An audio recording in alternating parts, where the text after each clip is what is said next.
avril 2011? Grande question. Le 11 avril 2011, je revenais de mission envoyée par le président de la République. Et je suis arrivé la veille, le 10 à Paris. Et le 11 au matin, à 5 h du matin, mon épouse me réveille. Elle me dit, Joseph, il y a un problème. J'ai dit, ah bon, il y a un problème? Elle dit, oui.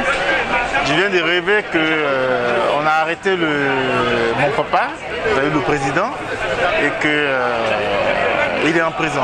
J'ai dit non, c'est un cauchemar. Recouche-toi, et je me suis endormi et elle s'est réveillée, elle est partie au travail. Le 11 avril, je suis sorti faire une course et en revenant, elle m'appelle. J'étais près de la maison, j'étais en train de monter, elle m'appelle, elle me dit Joseph, regarde la télé. Elle était toute effondrée, elle pleurait. Je suis monté et j'ai découvert, comme tout le monde, les images du président en train d'être emporté par les rebelles. Une grande émotion. J'ai été comme assommé et je me suis assis. Je suis resté sans parler pendant une semaine. Ça a été ça ma journée du 11 avril.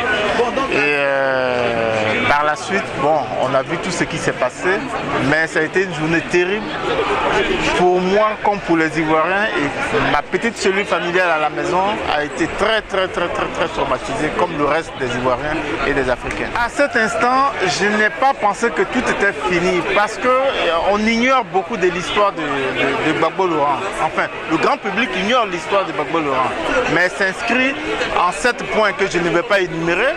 Je pense que l'avenir de la Côte d'Ivoire se fera avec Gbagbo Laurent. Malgré le fait que nous soyons dans la situation dans laquelle nous sommes aujourd'hui le 25 mai, je crois que l'histoire n'a pas fini d'être écrite. Qu'est-ce que vous diriez presque 2 ans, presque jour pour jour après les faits, qu'est-ce que vous diriez aux Ivoiriens? Je dirais aux Ivoiriens de garder espoir. Parce que 2 ans dans l'histoire d'un pays, ce n'est rien. Ce n'est rien et que le meilleur est à venir. C'est vrai, nous souffrons aujourd'hui, mais l'histoire de Gbagbo Laurent et de la Côte d'Ivoire ne s'arrêtera pas à ce phénomène de la présence du dictateur à la tête de la Côte d'Ivoire, que je ne veux même pas nommer. Mais je veux dire que les Ivoiriens, qu'ils restent sereins, qu'ils restent en prière et qu'ils continuent de lutter.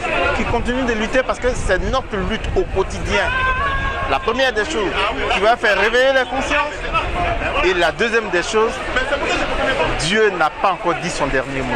Et les Ivoiriens, même en tant que peuple, n'a pas encore dit son dernier mot. Donc on a encore de l'espoir. Et cet espoir-là, je la partage avec le maximum des Ivoiriens et me dis que demain est à venir.